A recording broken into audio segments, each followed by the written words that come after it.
7 साल बीत चुके थे उस तूफानी रात को जब नेहा गिरफ्तार हुई थी। राज और रानी ने अपनी जिंदगी को दोबारा संभाल लिया था। प्यार और विश्वास के सहारे उन्होंने अपने घर को फिर से बनाया और अब उनकी छोटी सी बेटी आरोही उनकी दुनिया का केंद्र थी। विक्रम, जो अतीत के घावों के बावजूद वफादार दोस्त बना रहा, अब राज का बिजनेस पार्टनर भी था। इंस्पेक्टर अर्जुन भी परिवार जैसा हो गया था। लगता था कि अंधेरे दिन अब हमेशा के लिए पीछे छूट चुके हैं। लेकिन वो लौट आया।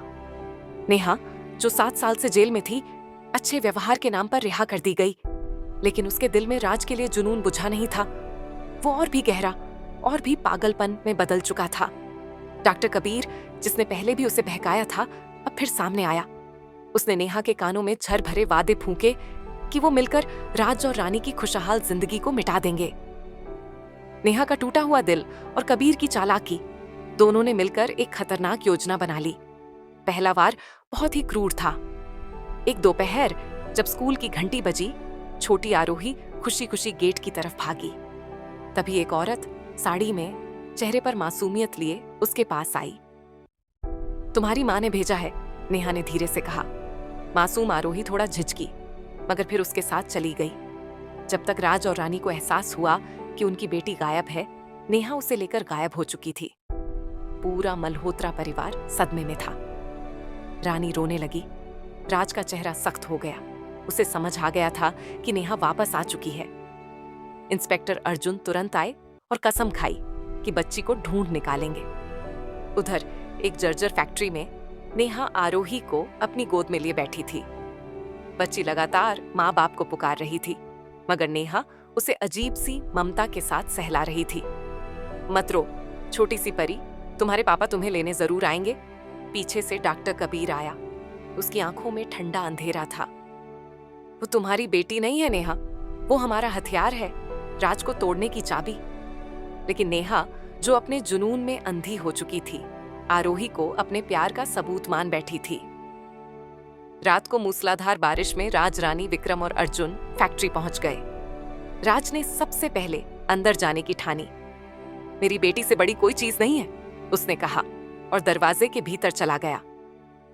अंदर मौत जैसा सन्नाटा था। नेहा हाथ में चाकू लिए आरोही को बाहों में थामे खड़ी थी। उसकी आंखों में पागलपन झलक रहा था। राज, तुम हमेशा रानी को चुनते रहे, मैं तुम्हारे लिए कभी काफी नहीं थी, वह चीखी। तभी डॉक्टर कबीर अंधेरे से बाहर आया, हाथ में बंदूक लिए। तुम मूर्ख हो नेहा, तुम मेरी साथी नहीं, मेरी मोहरा थी। नेहा का चेहरा टूट गया। वो इस्तेमाल की जा चुकी थी, मगर उसके अंदर का पागलपन अब और उग्र हो गया। कबीर ने जैसे ही बंदूक आरोही की तरफ तानी, हालात बिगड़ गए। विक्रम ने बिना सोचे समझे उस पर झपट्टा मारा। गोली चली। विक्रम जमीन पर गिर पड़ा, खून से लथपथ, मगर आरोही आजाद हो गई। राज ने चिल्लाते हुए विक्रम को पकड़ा, आंसुओं से भरी आंखों में बेबसी थी। तभी पुलिस अंदर घुस आई और कबीर को दबोच लिया। नेहा टूटकर जमीन पर बैठ गई, लगातार रोते हुए कहती रही, मैंने ये सब प्यार में किया, सिर्फ प्यार में।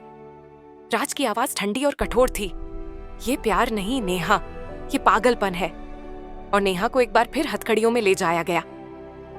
अगली सुबह अस्पताल में विक्रम जिंदा था, पट्टियों से ढका मगर मुस्कुराता हुआ। राज, उसने मजाक किया, अगली बार तुम्हारे परिवार के लिए गिफ्ट मैं चुनूंगा, कम से कम जान तो नहीं जाएगी। राज और रानी की आंखों से आंसू झलक पड़े, लेकिन इस बार ये आंसू राहत के थे। आरोही उनकी गोद में सुरक्षित थी। इंस्पेक्टर अर्जुन हमेशा की तरह चाय पीते हुए बोले, अगली बार अपहरण से पहले रिपोर्ट लिखवा देना, कागजी काम आसान रहेगा। सब हंस पड़े। जेल की अंधेरी कोठरी में नेहा अकेली बैठी थी। उसकी आंखों में एक अजीब सी शांति थी। दरवाजा चरमराया और डॉक्टर कबीर फिर अंदर आया। धीरे से उसने कहा, खेल अभी खत्म नहीं हुआ। नेहा के होठों पर एक ठंडी मुस्कान उभरी, क्योंकि कहानी अभी अधूरी थी।